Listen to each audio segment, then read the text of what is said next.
Yo, test. Let's see if this works. We're going to hear some double speak in a little bit. We got to test the audio here, boys.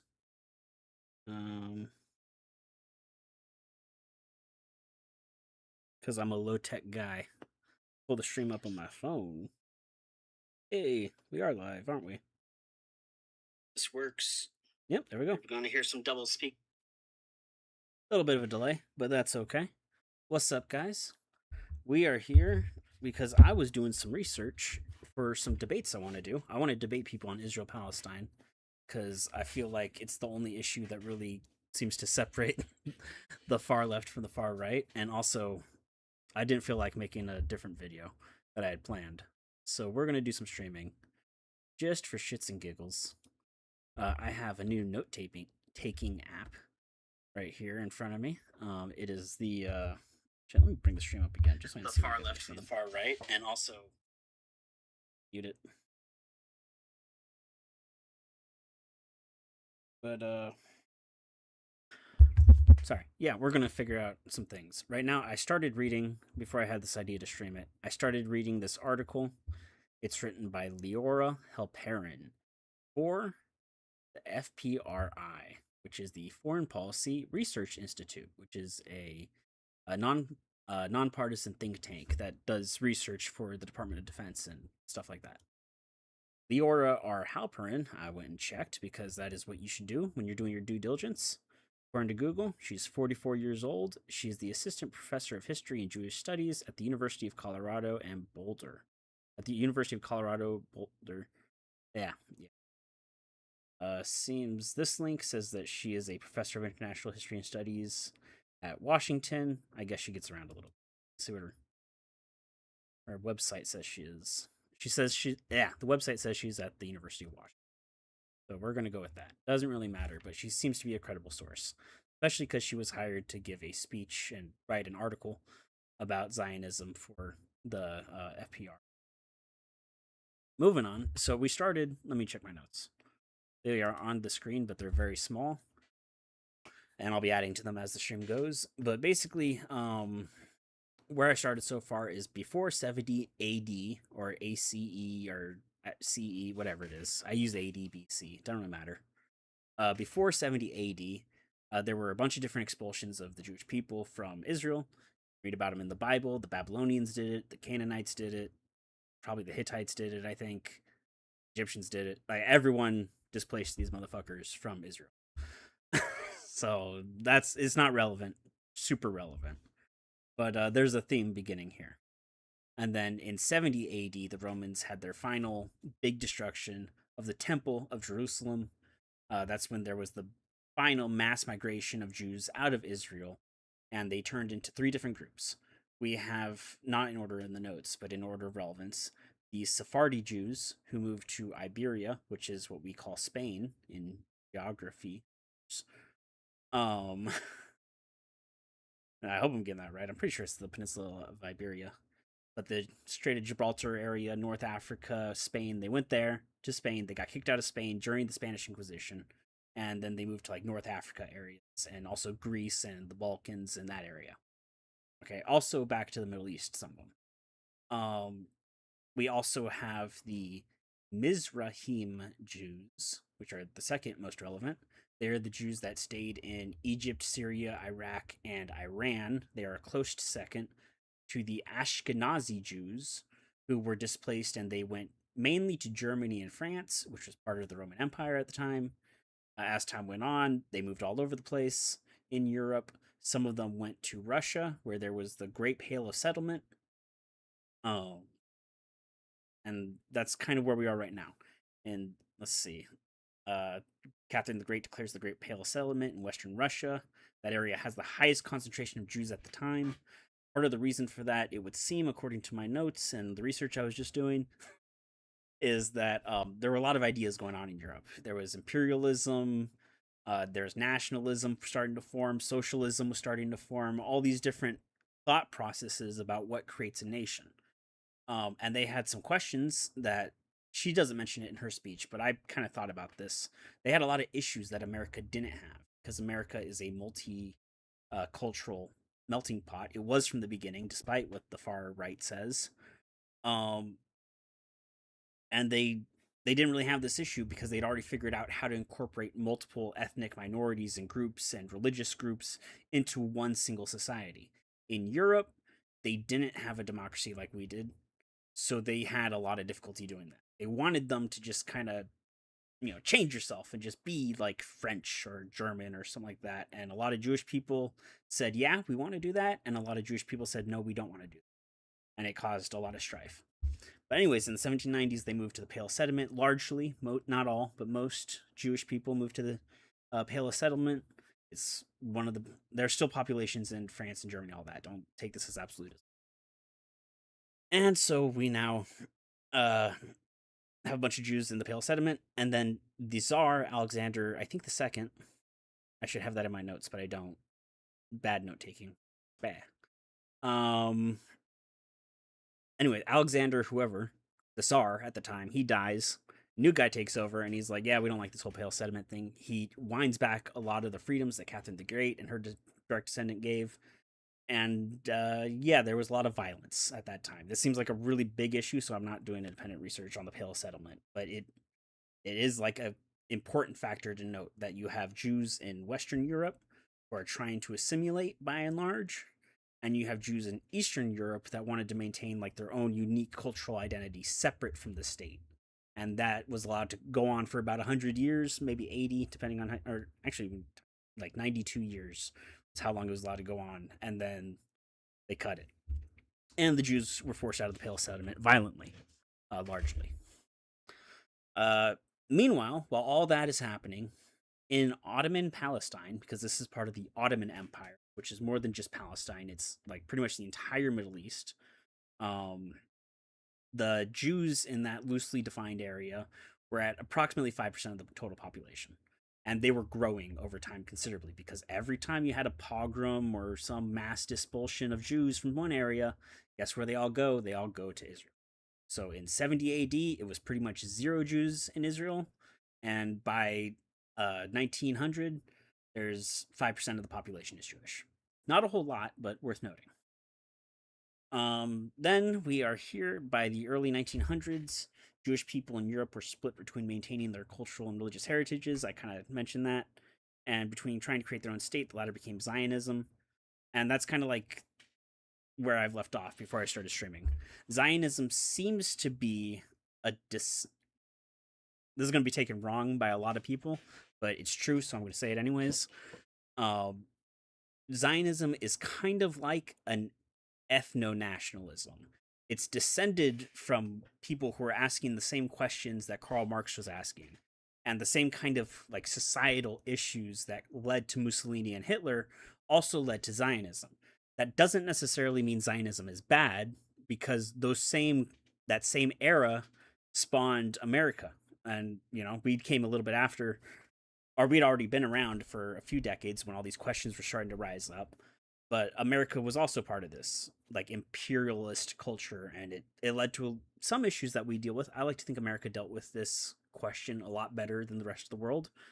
And it's kind of why we came out on top in the 1930s and 40s, is because we weren't bogged down by all this infighting between ethnic minorities and different groups and religious sects and Protestants and Catholics. A little bit that, but like America was just way ahead of everyone else for its time.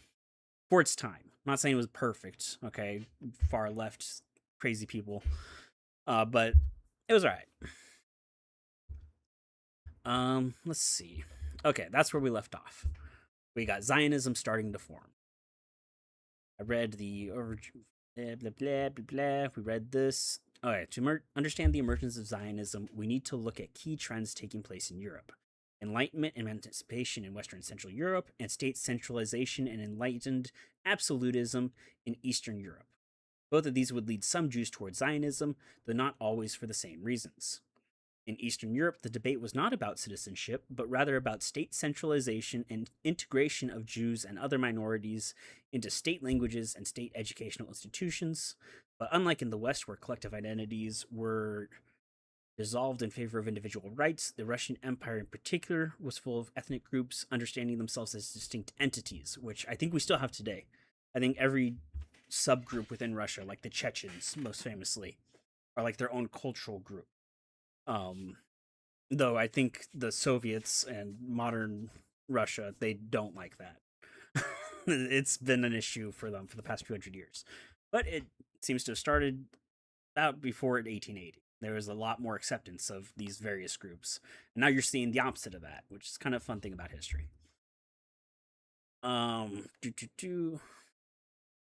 Let's see. So in Eastern Europe, the debate was not about citizenship, but rather about state centralization and integration of Jews and other minorities into state languages and state educational institutions. But unlike in the West, where collective identities were dissolved in favor of individual rights, as I was mentioning earlier, glad she agrees with me, the Russian Empire in particular was full of ethnic groups understanding themselves as distinct entities. The idea that Jews could be fully modern and maintain ethnic identities and institutions of their own was consistent with broader national trends in Russia. Within a large commitment to modernization, Jewish cultural movements based on Yiddish and Hebrew emerged. But confidence in integration and modernization stalled in 1882 with the assassination of Tsar Alexander II. I was right.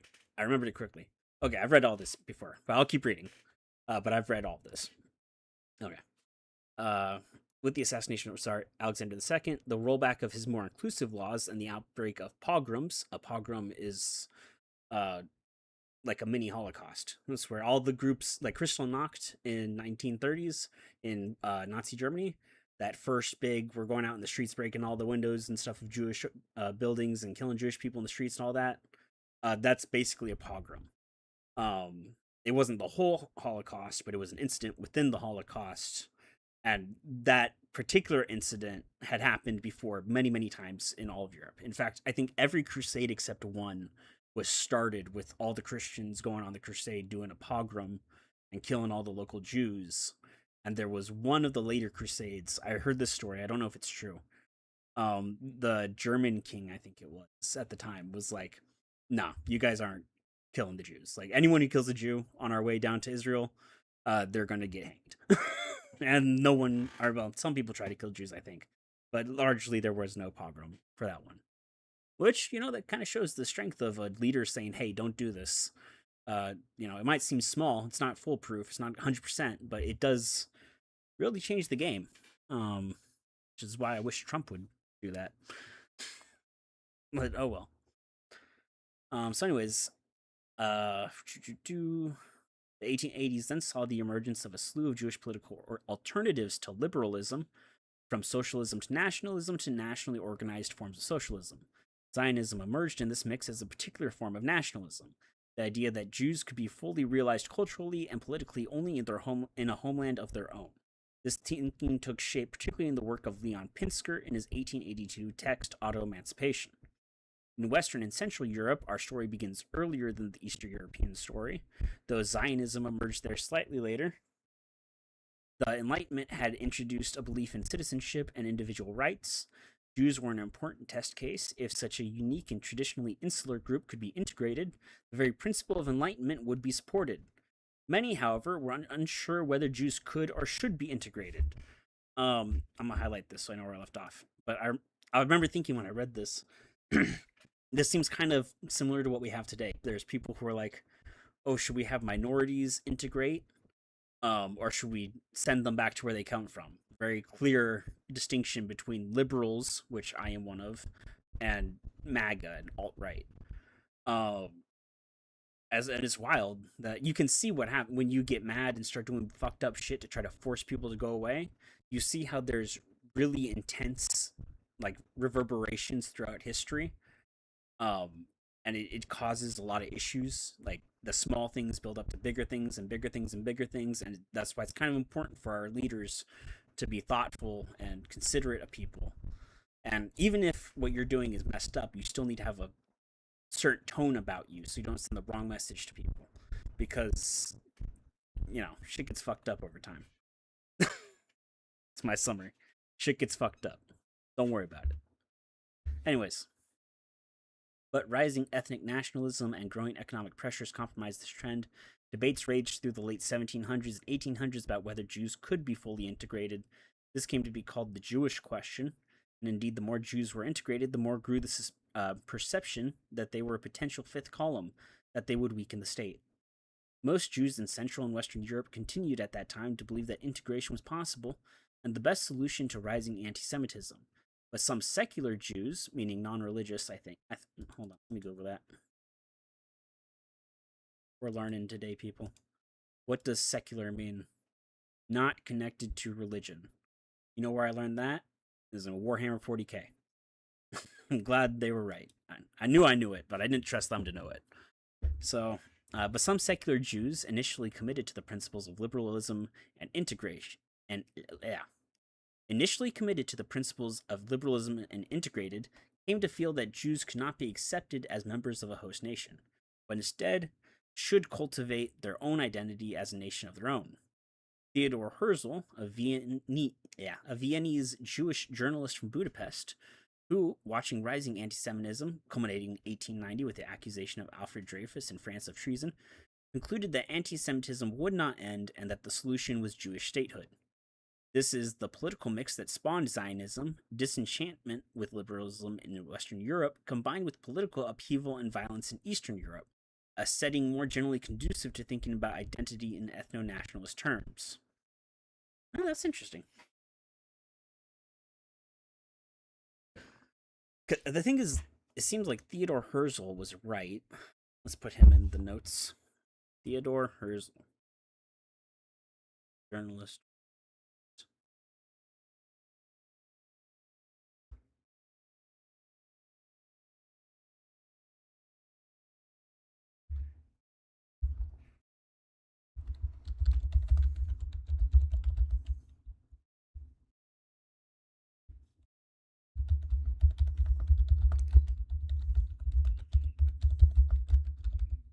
Say 1880.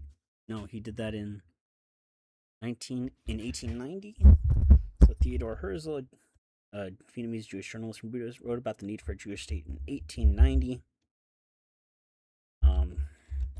He believed anti-Semitism could not be destroyed. Yeah, he's kind of right, because, I mean, what are we? 140, 135-ish, 36 years later? And we still have a lot of anti-Semitism. He's not wrong. I don't think the creation of the Israeli state worked out the way he wanted it to, but he isn't wrong. It did not go away, that's for sure. Now let's keep reading. This is the political mix that spawned Zionism, disenchantment with liberalism in Western Europe, combined with political upheaval and violence in Eastern Europe, a setting more generally conducive to thinking about identity in ethno-nationalist terms. So, opposition to Zionism. Though Zionism has particular logic that emerged from the events surrounding it, not all Jews subscribe to that logic, and in fact, a majority of Jews initially did not. Their opposition stemmed from a number of directions. Jewish liberals, committed to the idea of Jewish integration, thought that Zionism, by conceding... totally misplaced myself. Their opposition stemmed from a number of directions. Jewish liberals, committed to the idea of Jewish integration, thought that Zionism, by conceding the permanence of anti-Semitism, would in turn lead to more anti-Semitism. Okay, so this seems to be just saying that we have two groups, and it's kind of fun because you can see the two groups today a little bit, depending where you live. Most Jewish people who don't live in Europe and who are part of society. I have a friend in real life who is Jewish, and he doesn't go to Israel. He doesn't want to go to Israel. he's about as American as it gets. Okay, but ethnically he is Jewish, and he's kind of like these guys who are like, "Yo, why do we want to move back to Israel? We live here in Europe. It's awesome. We like Europe." And the guys who are like, "We're going back to Israel," we're like, "Yo, it's getting violent. It's getting crazy. We got to get somewhere to bolt." Which, if you think about it, is kind of like the 1800s version of a doomsday prepper. I don't like they didn't have a concept of an asteroid destroying the planet, so they're just like, "Listen, man, these fucking Zionists are gonna come get, or these anti-Semites are gonna come get us." Which I think is kind of funny. But all right, moving on. But yeah, that's the two groups. The people who did that became Israel. The people were real crazy and like, "Oh fuck, we're scared of shit going down. We've been victims of violence or something like that." Any of those things, they ended up going to Israel, and the ones who were like, nah, fuck that shit, they did not go to Israel. Um, the earliest settlers, known as the first Aliyah. So, okay, it seems we're going back to people moving to Israel for the first time in this essay, or for first time since the very beginning of this essay. The earliest Zionist settlers, known as the first Aliyah, emerged in Eastern Europe following the events of 1882. The lovers of Zion sent tiny groups of Jews to purchase lands, mostly in the Jaffa region and Galilee, but they were very disorganized. The major organization came from Central Europeans and, most importantly, Theodor Herzl, who in 1897 convened the first Zionist Congress in Basel, Switzerland. Still, though, they believed that the actual target population was those facing pogroms in Eastern Europe. Most of them assumed they would not personally move. So it seems they were trying to fund people to go to Israel to live who were victims of persecution. So that's kind of interesting. Because keep in mind, Israel didn't exist yet at this point. This was still Ottoman Turkey. Had to be in 1897. That's the Ottoman Empire right there. It hasn't collapsed yet after World War One. So I wonder if they thought they were going there to create a new country, or if they were sending them there to like integrate with the local. I don't know. Let's see. First Zionist Congress in Basel, Switzerland. Would you like to know more? Yes, I would.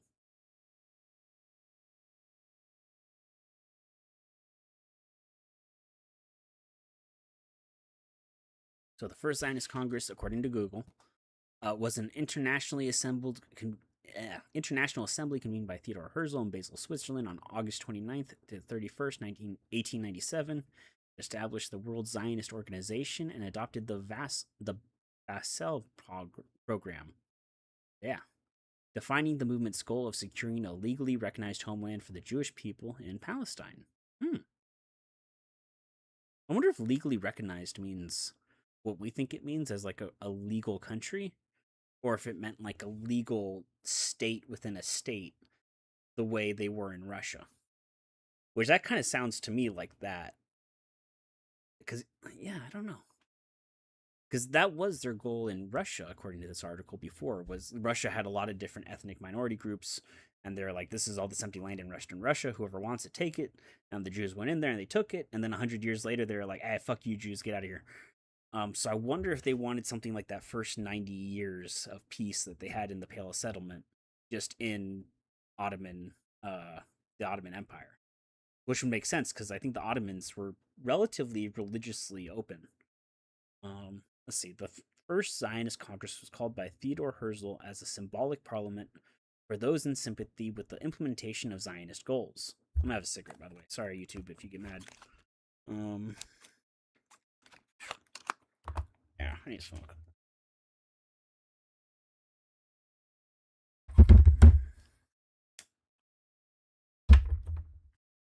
So the first Zionist Congress was called by Theodor Herzl. Now let's put this in the notes. All right, we gotta focus, boys. Focus up. First Zionist Congress. Brought to you by Theodor Herzl. No, I'm not copying. Theodor Herzl. There we go. I even spelled Herzl right. Damn, I'm good. First Zionist Congress was called by Theodor Herzl as a symbolic parliament for those in sympathy with the implementation of Zionist goals. Herzl had planned to hold the gathering in Munich, but due to local Jewish opposition, he transferred the gathering to Basel, Switzerland. That's a fun fact. He wanted to be in Munich first, and then he had to move. Because he wanted to move because of Jewish opposition is the funniest thing. Because it seems like the predominant viewpoint, at least in Western Europe, is they didn't want Zionism. They wanted to integrate amongst the people that they lived with and just kind of maintain their culture and religion on the side, you know? There's some dispute as to the exact number of participants at this first Zionist Congress. However, the approximate figure is 200 people from 17 countries, 69 of whom were delegates from various Zionist societies, and the remainder individual invitees. In attendance were also 10 non Jews who were expected to abstain from voting. 17 women attended the Congress, some of them in their own capacity and others who accompanied representatives. While women participated in the first Zionist Congress, they did not have voting rights. Full membership rights were accorded them the following year at the second Zionist Congress. That's so 1897, no voting for women. 1898, they let women vote. It seems that's pretty advanced. I don't think we had women voting in America until like 1918 for federal level. I think states were different. I think California was one of the first to let women vote, and it was a trick. I hear that's what I heard a long time ago in history class. It was a trick to convince women to go out west. They're like, if you go out west, we'll let you vote, because right now it's a huge sausage party. It was like the population of California in the West was like 70% dudes, and they're like, we need girls out here, so let's let them vote, and they'll come out into the West. Fun history fact.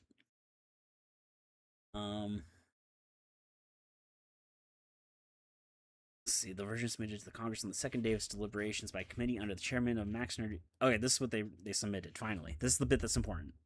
The aim of Zionism is to create the Jewish people home in Eretz, Israel, secured by law. To meet halfway, the request of numerous delegates, the most prominent of whom was Leo Motzkin, sought the inclusion of the phrase by international law. A compromise formula proposed by Herzl was eventually dropped. Then it says, or it was eventually adopted. Sorry, not dropped. The compromise formula. So it seems like being their own country was up for debate at the beginning too, which this is giving me mad like American Revolution vibes. Like for the original American Congress, I don't know if anyone watched the Adams series on HBO. A very good series. This kind of feels like that. Where the first they're like, we don't want to succeed. Yes, we do. No, we don't. Maybe we do. I gotta go talk to my people. I'll let you know. It's kind of like that. Which is interesting too, because if they're going to Ottoman Palestine, part of the Ottoman Empire, they could just be asking for like a state within the Ottoman Empire. They had no one would have predicted at this time that the Ottoman Empire would fall and collapse the way. So it makes this kind of more interesting because it seems they didn't really look at countries the way we do these days. At least not in Europe. In America, it seems pretty somewhat consistent. But Europe definitely doesn't seem to have saw countries the same way we did. They saw kingdoms and like fiefdoms and lordships and shit like that, and it took them a little while to get to where they are now. Let's see. So, according to them, Zionism seeks to establish a home for the Jewish people in Eretz Israel, secured under public law. The Congress contemplates the following means to the attainment of this end. 1. The promotion by appropriate means of the settlement in Eretz Israel of Jewish farmers, artisans, and manufacturers. 2. The organization and uniting of the whole of Jewry by means of appropriate institutions, both local and international, in accordance with the laws of each country. 3. The strengthening and fostering of Jewish national sentiment and national consciousness. 4. Preparatory steps towards obtaining the consent of governments where necessary in order to reach the goals of Zionism. And yes, all this seems to be following this. None of this is objectable language to me. I'm sure someone out there fucking hates this, but this seems fine to me. Then they had meetings. They had a president. Herzl was elected president of the Zionist organization. Max Nordau was one of 3 vice presidents. Thereafter, the Zionist Congress met every year, then every second year after 1903. Since World War II, meetings have been held approximately every 4 years.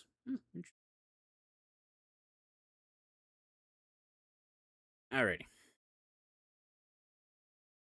Back to the notes. This is going to take me forever. So Theodor Herzl. First, yeah. He promoted and encouraged the first Zionist Congress. They pushed for legal recognition of a Jewish state in Israel. which I gotta say like that so I spell it correctly. Um, push for legal recognition for Jewish state in Israel. Subnote: there was some contention between a Jewish country and a Jewish state at the time.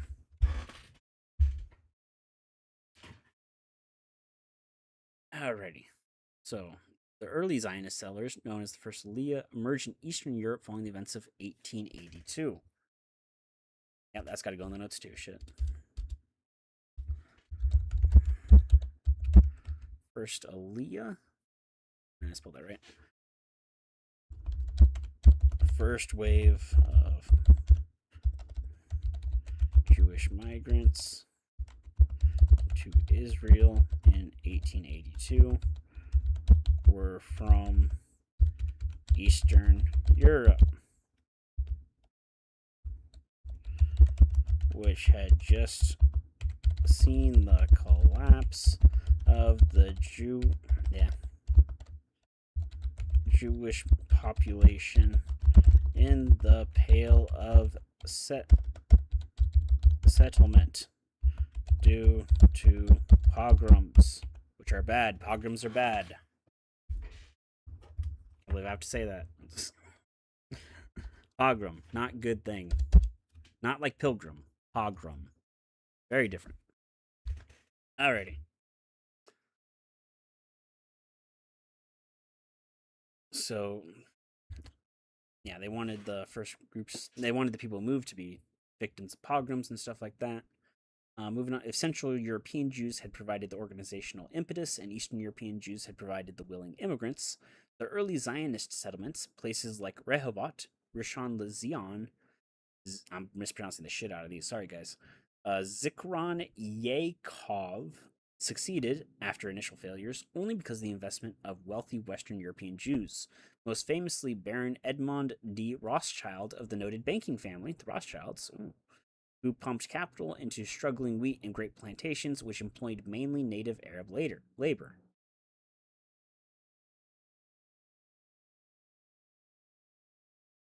Oh, that's interesting.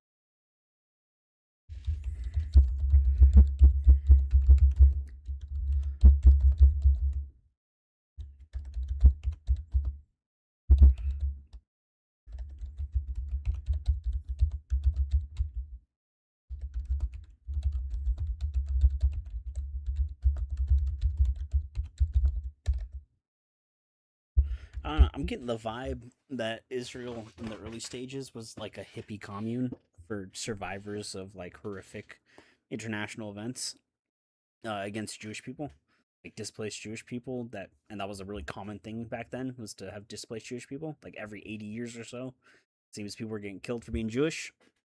And with that in mind, it makes sense that you would want to establish a formal place that people could go to if that happens to them. And that seems to be what's going on here. It doesn't even seem to be like a push for their own country yet. But we're still in the late 1800s, early 1900s, before World War One, we'll say. With Central and Western European Jews provide much of the organizational backbone of the still tiny Jewish settlement movement, ongoing tensions and violence in the Russian Empire, most notably the Kishinev pogrom in 1903, drove further waves of Jews to Palestine. In the 10 years before World War I, this group, known as the second wave of Zionist immigration, the second Aliyah, arrived to find the plantation colonies of their predecessors. However, strongly influenced by the socialist trends and emphasis on labor of the early 20th century Russia, they expressed concerns at the tendency of Jewish colonists, so they called themselves at the time, to be uninvolved with physical labor and to hire native Arab labor at a low cost. They were convinced that this path was bad for Jews who were not properly connected to the soil and to Palestine in general, because plantation owners would be seen as exploitative. They pushed for the separation of Jewish and Arab agricultural economies and founded all Jewish farming cooperatives called kibbutzim, which we still have those today. Kibbutz were attacked on October 7th. Interesting. Started there. The second Aliyah in 1903 was from people who were displaced by the second, no, not the second, by, we'll just say another, because the name doesn't really matter. Sorry if I'm hitting the mic. Was displaced by another pogrom in Russia.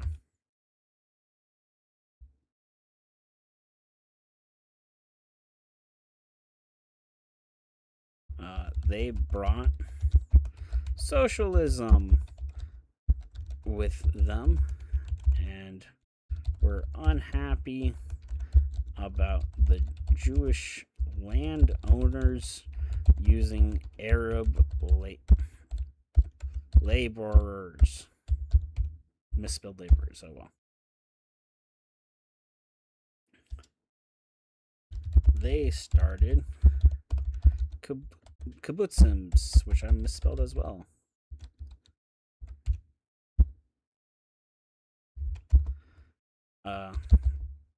To connect the labor class of Jews with the land. Yay, kibbutzim. They sound fine so far. Still, it seems pretty hippie commune to me. There are two different ways to look at this development, both of which have truth in them.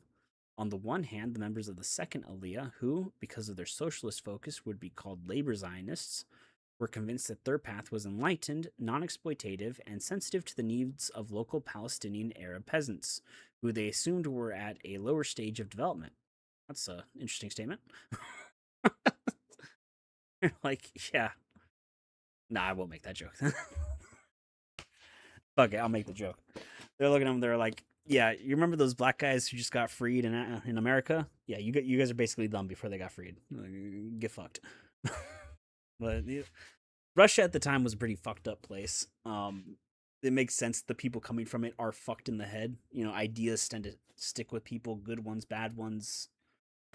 So this makes sense. I'm not saying it's good or bad. Well, it's probably bad, but it makes sense to me. And that's probably a tendency I'm going to guess Israel's going to have to fight against for the rest of its existence. Kind of like how we have to fight against racism for the rest of America's existence because, you know, Bacon's Rebellion and all that shit. Was it Bacon's Rebellion? It wasn't the Whiskey Rebellion. There's a rebellion in Jamestown, or not Jamestown itself, but Virginia colonies. There was a indentured servant rebellion, and that led to them being like, oh shit, we can't have indentured servants, they're going to rebel, so let's get slaves. And then they're like, well shit, we can't have all these slaves that look like us, well, let's just buy black slaves, that way we know who's who. And you know, now we have racism, which is kind of fucked. But like one tiny, you know, callous misstep and boom, you have a nation defining issue. Anyways, moving on.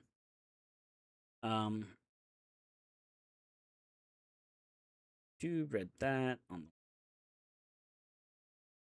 Okay. They're at a lower stage of development. What a statement. They believed that their new economic structure would work better for Jews, for Palestinian Arabs, and for the land as a whole. On the other hand, the model of a separate economy eliminated Palestinian Arabs from the picture. With Arabs no longer essential as workers, the Zionist movement began to imagine a more fully Jewish project, which would build an all-Jewish model society from scratch. Some scholars have compared this mindset to that of American settler colonists, who imagined creating a city on a hill that would take shape without any direct engagement with the Native American population. This thinking, though rooted in progressive values, introduced new challenges and conflicts. We can already see where the issue is coming from. From one, like, these people didn't think they were doing anything wrong at the time. They had good intentions, and you can see this divide starting to split, I think. If I remember the vague histories that I've heard about this over the years, this seems to be where things go fucky for everyone.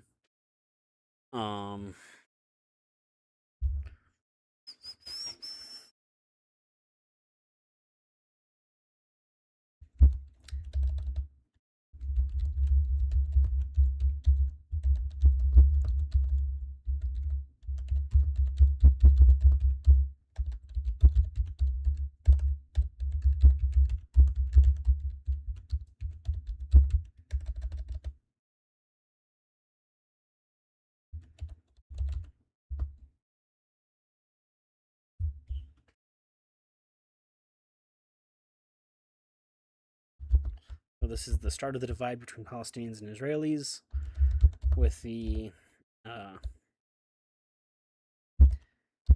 Israelis, we'll say, cutting out the Palestinians with good intention, though.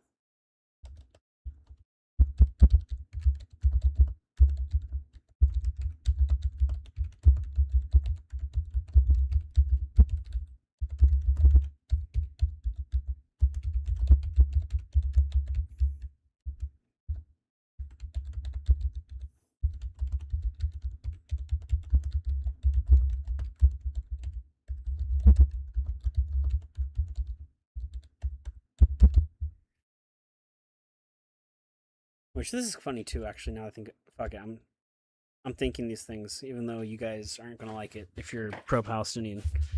Um, how do I say this? I think the Israelis kind of thought that they could continue to live how they did in Europe, like they were their own area, right? They had their own part of the city that they tended to live in. They all grouped together. They had their own place of worship, and they were really kind of kept on the outskirts of not society, well, kind of society, yeah. But they had like their own thing, you know. They talked to their cousins, and you know, the city sent them a tax, so I pay the tax. But like, they didn't really, so they didn't mix in with the Europeans as much for the first like 1,000 years that they were in Europe. Um, for a good reason, because they're pogroms and shit like that, and it was a different society in a different time. And it seems to me kind of like they wanted to do that in Israel. Um, and this was before it was its own country, because I don't think they. I still, there's no one's going to convince me that they knew the collapse of the Ottoman Empire was coming, and that they were going to have their chance to have their own country. I think they're. I'm thinking ahead because I haven't read this far into the essay yet. But I think they probably believed that uh, half of them thought that they would be the state within the Ottoman Empire, and the other half wanted to be their own country within the Ottoman Empire. And those groups were butting heads, like they're butting heads like this, and then them together coming this way. And imagine these two butting heads merge into one big fist. And there's the other big fist of the Jews that were like, no, we want to integrate, and they're butting heads, or integrate with European societies. So you have groups within groups within groups. These seem to be like real minorities of overall groups, not like the rule in this early stages. Gee, this is a dense topic. Jesus Christ. I mean, I knew it was going to be dense going into it, but holy shit, there's a lot going on. Um, let's see, the second and third aliyah. There's a third aliyah. Jesus Christ. Zionists from the Russian Empire were strongly influenced by the idea that national identity was rooted in Hebrew. There were people who, a generation before, had been promoting Hebrew and Yiddish literature as tools of modernization within the Russian Empire, and they brought this focus on culture to Zionism. Shit.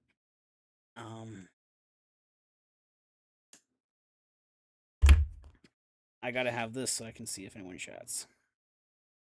But I kind of let it go away.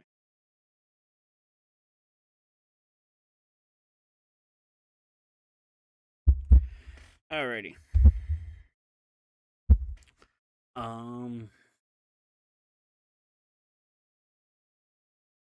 So there were people who a generation before had been promoting Hebrew and Yiddish literature as tools of modernization within the Russian Empire, and they brought this focus on culture to Zionism. Herzl's early Zionist Congress did not emphasize culture, aiming instead for a political solution to a political problem of anti Semitism. They were conducted wholly in German. A group of Eastern European Zionists, however, were already working in Palestine to promote Hebrew as the national language. Why Hebrew? Hebrew was the language of the Hebrew Bible and of the period of Jewish autonomy in the ancient Holy Land. It was mainly spoken and written in religious context, but had become a language of modern literature.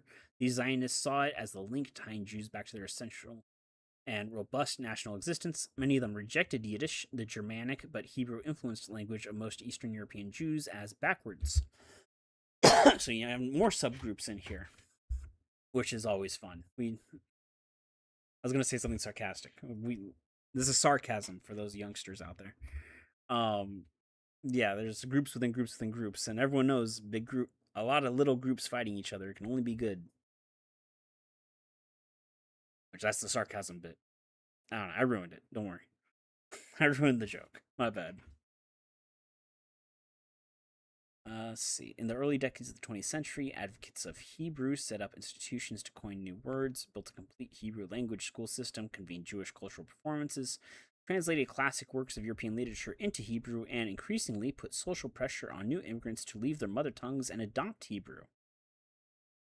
Those who grew up in the Hebrew school system were immensely proud of their fluency and policed the language use of their parents and other new immigrants. It should be noted that the pre Zionist population of Palestine, that 5 to 8% I mentioned earlier, tended to be strongly opposed to this secular Hebrew program. Eventually, the immigrants of the second and third Aliyat created a kind of political and cultural hegemony around the idea of Jewish labor and separate economic markets, and around Hebrew as a national symbol.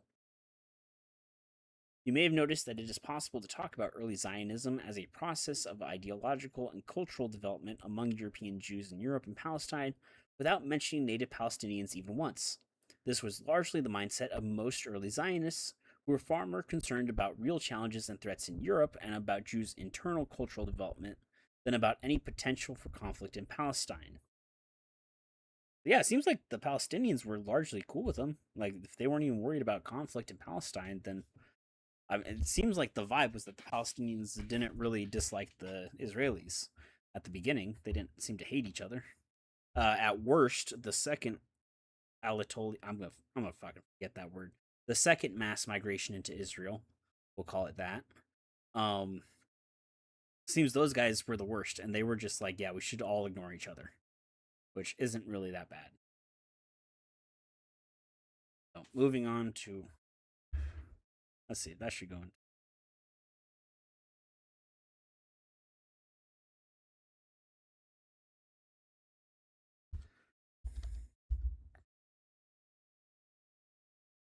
I will say Hebrew was made the national language, and most recent immigrants wanted to promote an Israeli nationalism, we'll say. Nationalism. Misspelled that. Alrighty. Which, yeah, you can kind of see how things would be going fucky. They have what seems to be like a proto nationalism forming in Israel. And like the original Israelis, like the first, that 5 to 8% who lived in Palestine before all this shit was going down, they're like, yo, what the fuck are the new guys doing? And it makes sense that the new guys are crazy because they're coming from Russia, which at this time period is like fucked. We got Lenin, we got Stalin, we got all these crazy people killing people left and right. The Red Army, the White Army, all these different armies. World War I's going down. Things are not looking good in Eastern Europe, we'll say. So the people who come from Eastern Europe, it makes sense they're all going to be a little fucked in the head. They're coming from an area that's a little fucked up. You can see the logical chain of events here.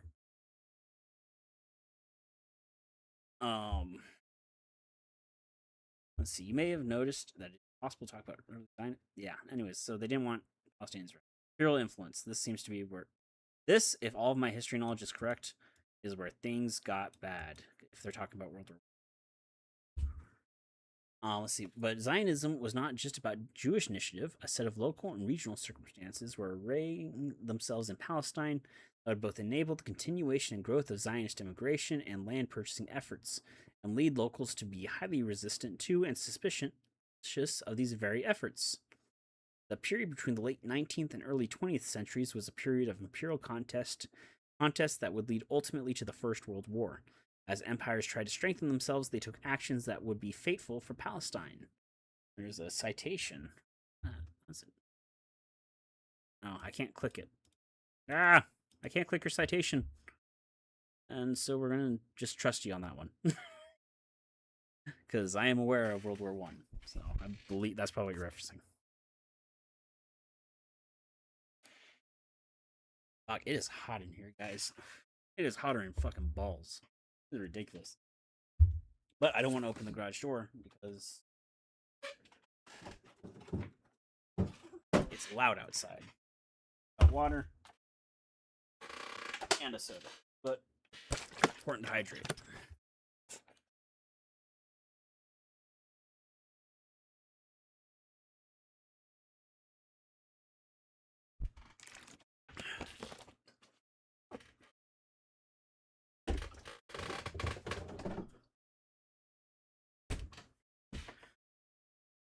Diet Coke, don't worry.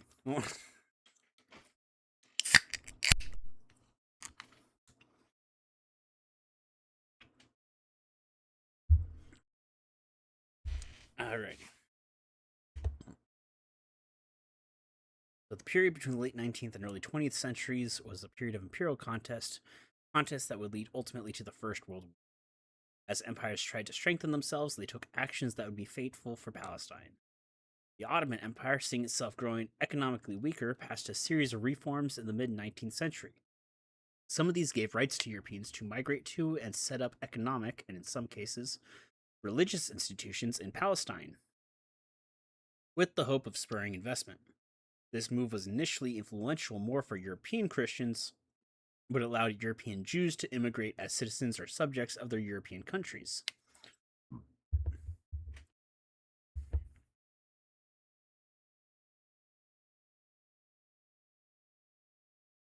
What? We're backtracking a little bit here.